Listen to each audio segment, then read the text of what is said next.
जय गुरु जी। संगत जी, गुरु जी महाराज भी अक्सर सत्संग में या बड़े मंदिर में गुरुवाणी जो चलवाया करते थे उसमें कुछ ना कुछ ऐसी व्याख्या जरूर लगवाते थे जिससे हम जीवन में सीख सकें संगत जी, और उस शिक्षा को अपने जीवन में ढाल सकें। ऐसी ही कितनी प्यारी प्यारी व्याख्या हैं जिनके प्रसंग संगत जी आप लोगों के साथ मैं एक बहुत ही प्यारा सा सत्संग शेयर करूंगी।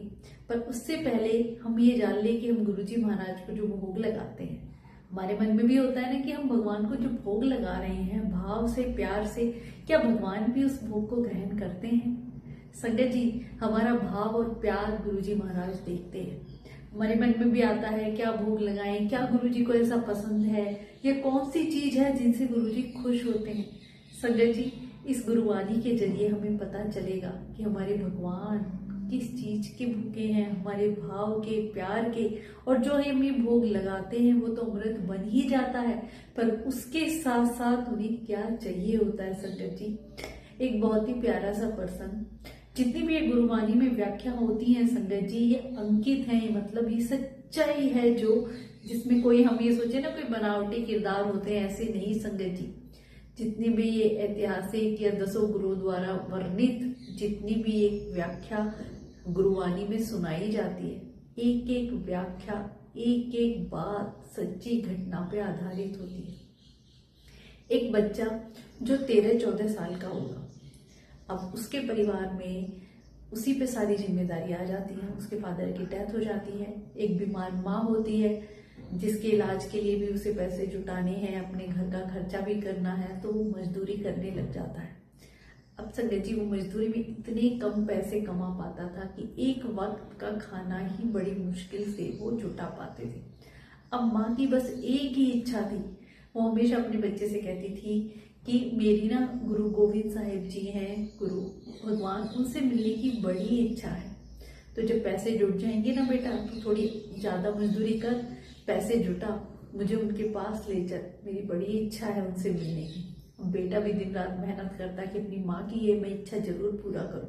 पर संगत जी, वो अत के गरीब, इतने ज्यादा गरीब थे कि एक वक्त का खाने के बाद दूसरे वक्त की रोटी नहीं जुटा पाते थे।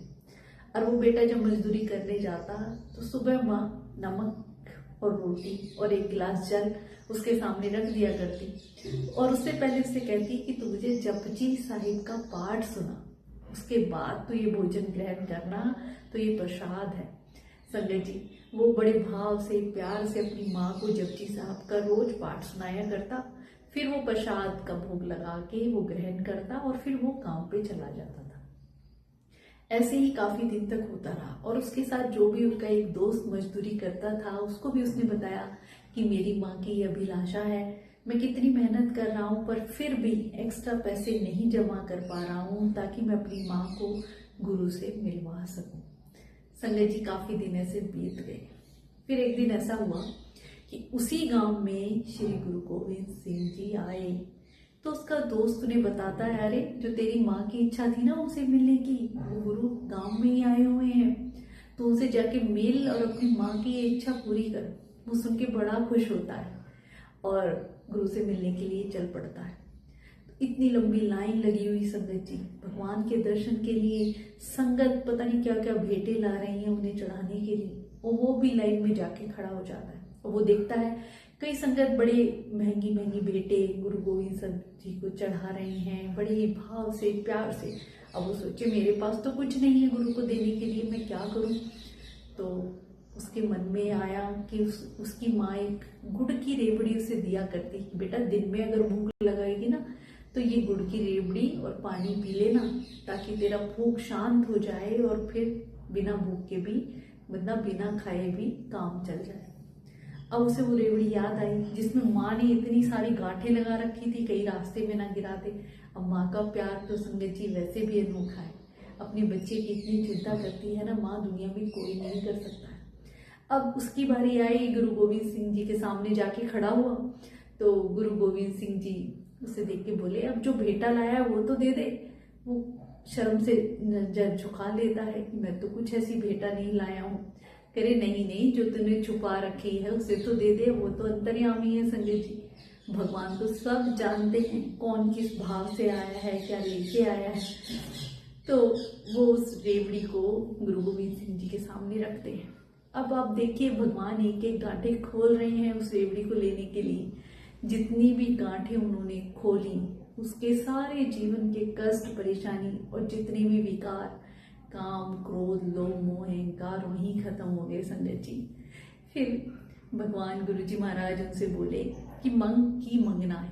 तो वो कहता है मेरी माँ की इच्छा आपसे बड़ी मिलने की है, क्या आप उनसे मिलने चलोगे? तो गोविंद जी कहते हैं बिल्कुल चलूंगा, ले चल, कहाँ चलना है।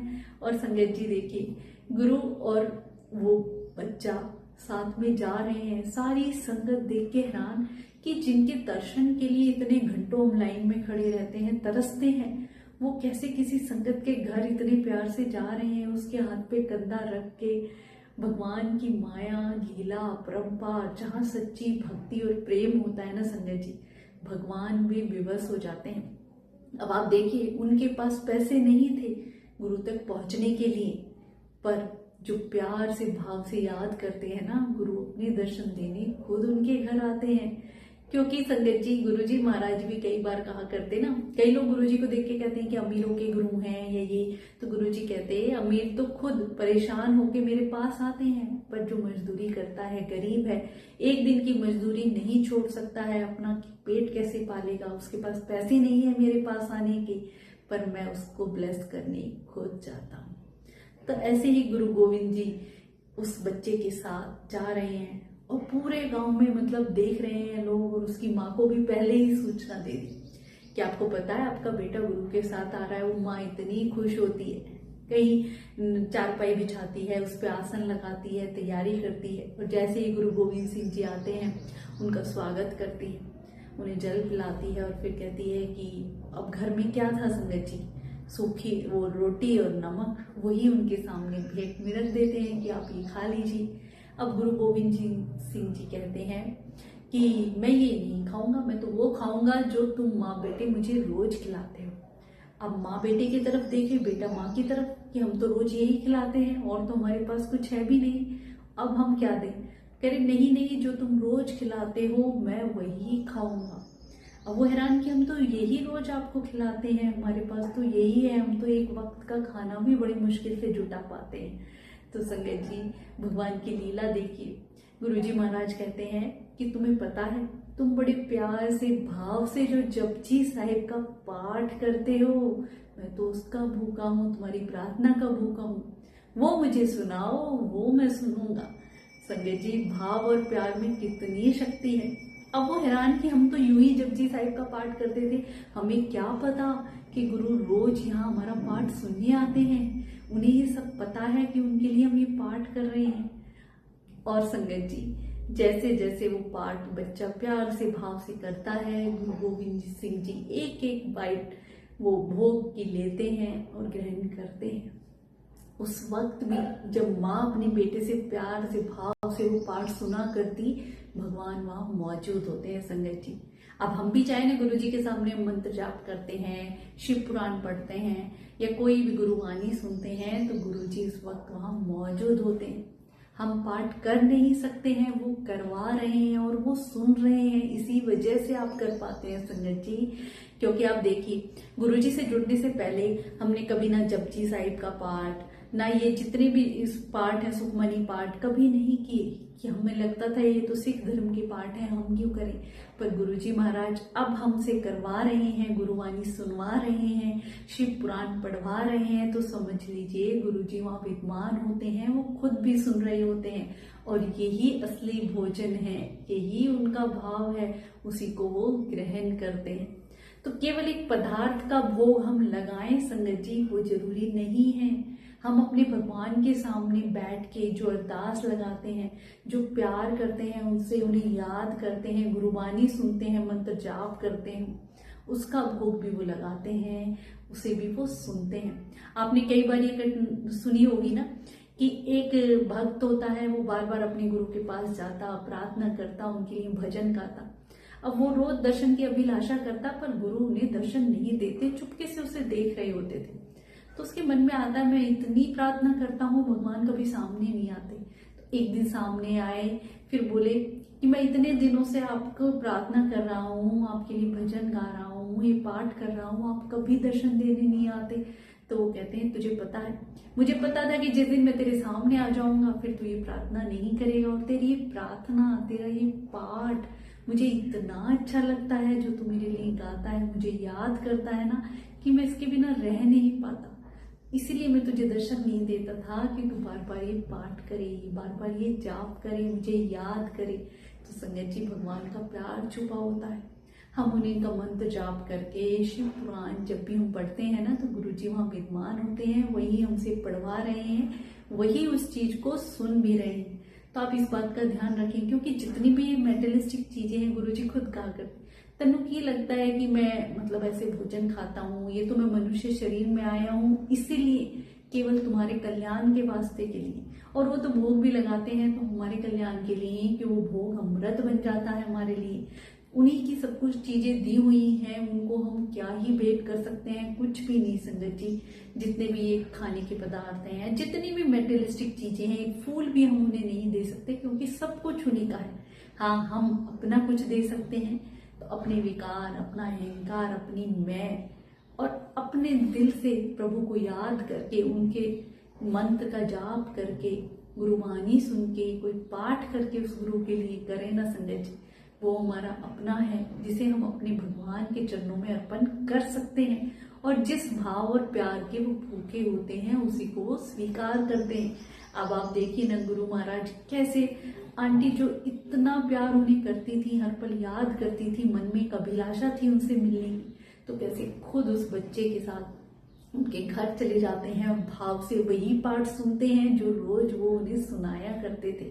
तो आप ये बात समझ लीजिए कि जब भी हम गुरुजी महाराज का मंत्र जाप कर रहे हैं, या कोई भी घर में हम गुरुजी के नाम से पाठ कर रहे हैं, तो गुरुजी वहां स्वयं विद्यमान होते हैं और वो पाठ सुन रहे होते हैं। उन्हें हमारे प्यार की और भाव की ही भूख है।